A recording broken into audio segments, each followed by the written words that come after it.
ہم کہیں بھی احتجاج کر سکتے ہیں. یہ ہمیں آئین ہمیں حق دیتا ہے. ہمیں توڑ پھوڑ کا حق نہیں دیتا, ہمیں جلانے کا حق نہیں دیتا, اور وہ سارے ہم سب اس کی مذمت کرتے ہیں.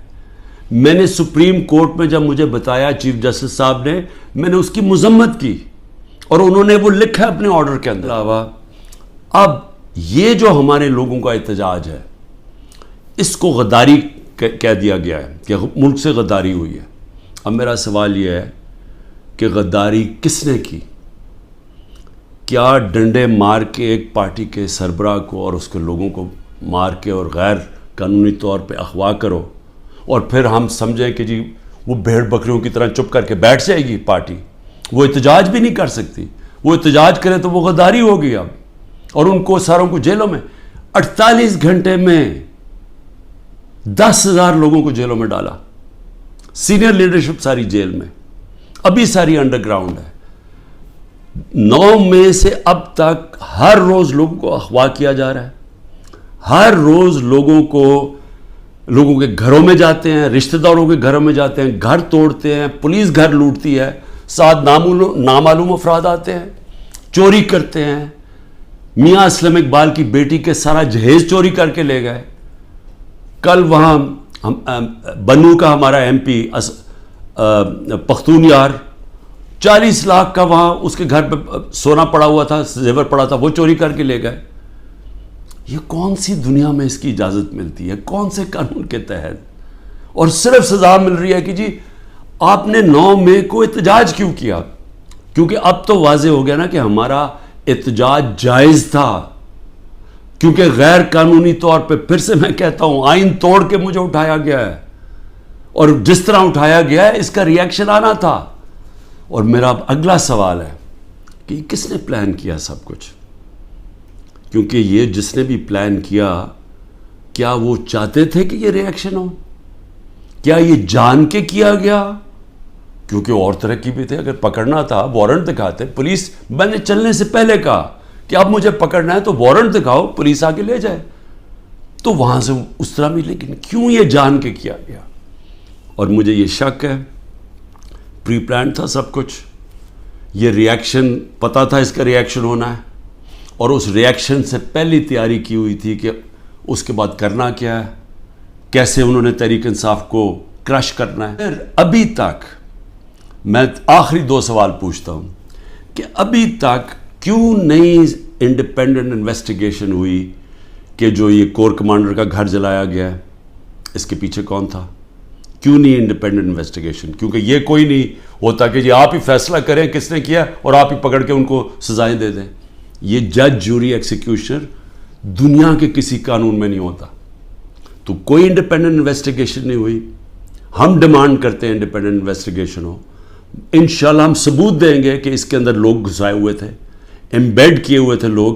جس طرح میرے گھر کے باہر پلان بنا ہوا تھا کہ انہوں نے پولیس کے دونوں, اسلام آباد آئی جی نے لوگ تیار کیے ہوئے تھے, پولیس والے چند تھے, یہاں لاہور کے آئی جی نے پلان کیا ہوا تھا, اور انہوں نے مل کے یہاں سے گولی چلانی تھی پولیس کے اوپر, انہوں نے پھر پورا اٹیک کرنا تھا واپس. یہ سارا پلان بنا ہوا تھا جو میں نے 22 مارچ کو پبلک کو پہلے بتا دیا.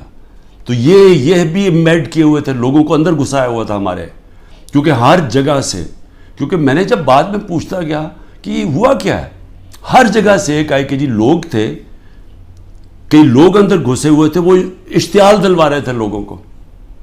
اور پھر ہر جگہ سے ایک چیز آئی کہ جی یہ جو ریڈیو پاکستان جلا, یہ کوئی ماچس کی تیلی سے تو نہیں جلا. جو میاں والی کے اندر جہاز چوک جو سب کو فخر کرتے تھے, وہ سیبر جو لگا ہوا ہے میاں والی میں, اس کو کس نے جلایا؟ ایلومینیم کیسے جل سکتا ہے ماچس سے؟ کوئی پلان ہی تھا نا. تو چلیں ہم غلط ہو سکتے ہیں, لیکن انڈیپینڈنٹ انویسٹیگیشن تو ہونا چاہیے نا اس کا. وہ کیوں نہیں ہو رہا؟ اور مجھے افسوس ہے کہ جو فضا بنائی ہوئی ہے کہ غدار پوری پارٹی کو غدار بنایا ہوا ہے, اس فضا کے اندر یہ نہیں ہونے لگا. یہ جو اس وقت جنگل کا قانون پاکستان میں ہے, یہ نہیں ہوگا.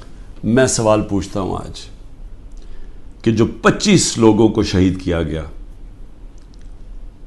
جس میں سے 16 ہمارے پاس ایڈریسز ہیں, باقی 9 غائب ہیں, کیونکہ ہمیں خوف ہے کہ اس طرح یہاں اس وقت خوف پھیلایا ہوا ہے، جو یہ جو ظلم کا نظام بنا ہوا ہے، اس کے اندر وہ پولیس پہنچ جاتی ہے. یہ 16 کا بھی بڑے مشکل سے ڈر کے ان کے رشتہ داروں نے بتایا، ان کے نام دیے ہیں، پتہ دیے ہیں، جو 16 لوگ شہید کیے گئے ہیں. اس کے علاوہ جو 3 لوگ، پہلے میں 2 سمجھ، 3 لوگوں کی ٹانگیں ضائع ہو گئی ہیں، ٹانگیں کٹ گئی گولیاں لگ کے. ایک پیرالائزڈ ہے، اس کی کمر میں گولی لگی ہے، وہ بستر پہ ہے. اور اس کے علاوہ 50 سے زیادہ لوگوں کو گولیاں لگی ہیں. اب میں یہ سوال پوچھتا ہوں، یہ کیا پاکستانی نہیں تھے؟ یہ انسان تھے نا، تو انسانوں کے تو حقوق ہوتے ہیں. یہاں کوئی فکر ہی نہیں ہے، کوئی انویسٹیگیشن ہی نہیں ہے. سب نہتے تھے. کسی پولیس والے کو، کسی رینجر کو کوئی گولی نہیں لگی. اس کا مطلب یہاں سے تو کوئی فائرنگ نہیں تھی.